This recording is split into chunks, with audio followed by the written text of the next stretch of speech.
small purchases that have actually elevated my life and just made it so much easier. I saw another creator do this, so I wanted to do my own take on it. First are these food huggers. I got a set for like $15, and I know my Asian mom is gonna be like, that is such a waste of money. You can just cover it with another bowl or paper or something, but we're in this age where like I need things to be practical and cute, so I have a lot of food leftovers and I can just like wrap my bowls or like my coconut cream and cans over this, and it just makes them last so much longer.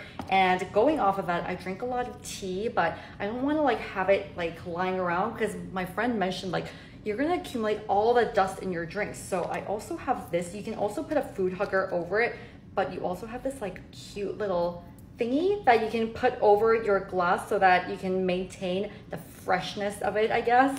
And I recently got plantar fasciitis. Like I didn't even know that was a thing until I started to have immense heel pain. And I was just rolling like tennis and golf balls around, but it really wasn't helping until I got this $4 ball on Amazon. And this ball is small, but so mighty. After doing this exercise for like 30 minutes each day, it has completely cured my pain. I get so many packages, but I still didn't want to spend like $7 on a knife to open the packages because I already have scissors, until my husband was like, all right, you need to get this. And then once I got this, this has saved me from like broken nails, hand trouble, just has made my life so much better. So these are the little purchases that have truly elevated my life.